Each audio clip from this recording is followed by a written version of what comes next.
Virginia State has decided to opt out for men's and women's basketball this winter. What ultimately led to that decision? Well, Sean, I think I have been, pretty consistent in our saying that our student athletes are our absolutely number one priority.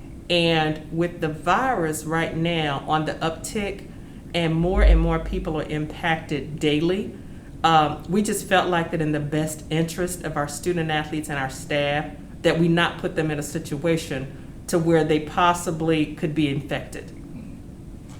How did Coach Hill and Coach Blow take the news? Well, the first thing I did, Sean, was to reach out to the coaches last week, actually, because we're very inclusive. And so I had a Zoom call with both Coach Hill and Coach Blow last Saturday to get their input, their thoughts, and how they felt about us moving forward or the impact that this virus could have on their programs. And what both of them said to me was, due to the concerns and the unpredictability of this virus, they felt like that it was best that we forego this season, and then of course we supported them.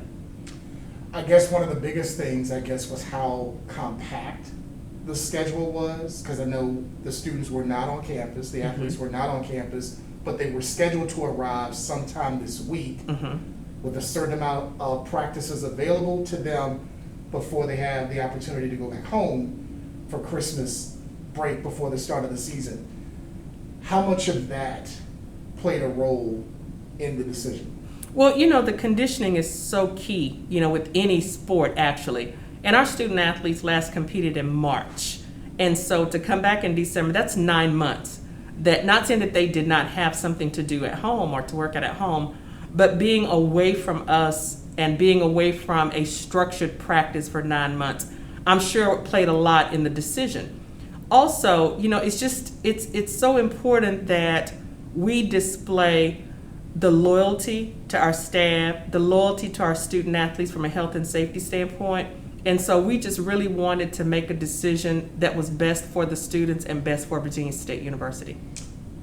Did this decision come with any wiggle room in the event that the numbers may decrease in a month or two, or because of the time frame being so limited, that once the decision was made, it's made? Well, pretty much once the decision is made, because, like I said, being off 9 months, our student athletes would have returned to campus on December 1. Going through the proper protocol, we would have had to work in pods for 14 days, and so December 1 through 14, you would not have had a team together, you'd have them separately. And then to try to go home for the Christmas break and come back and be ready to play January 9th. We just did not think that that was feasible, and we did not think that that was in the best interest of our student athletes. I know you talked to the coaches. Have you had an opportunity to get some feedback from the athletes themselves after this decision was made? We have not. We really wanted our coaches to provide that information to them. Of course, our student athletes know that they have a voice. We often have our student athletic advisory president and vice president on our staff calls, this summer and this fall. And so we will give them an opportunity. But right now we wanted the coaches to be first, to have those real conversations with the student athletes. Being a former coach like you were here at Virginia State, I get the vision that this is going to be a lasting effect, or this decision will have lasting effects moving forward.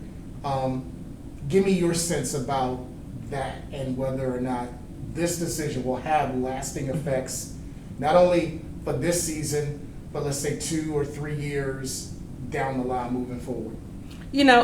Sean, I think that it will. Just like any athletic administrator, any administration, any coach across the country, this virus is going to affect our institutions for years to come, not just athletically, but it will affect us academically.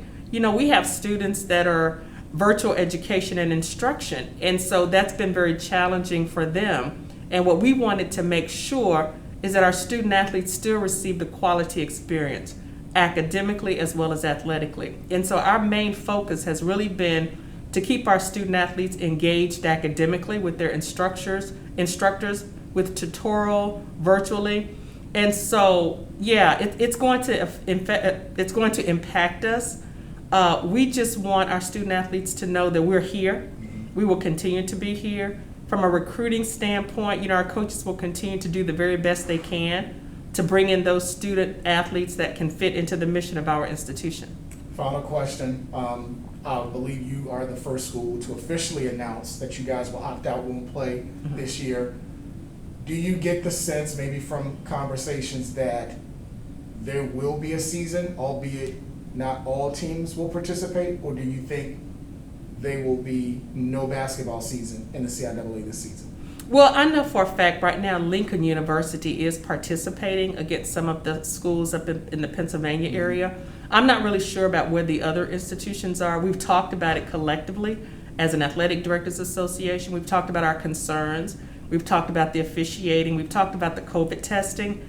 And so we have a conference call this evening to kind of get a better footing for where everyone else is.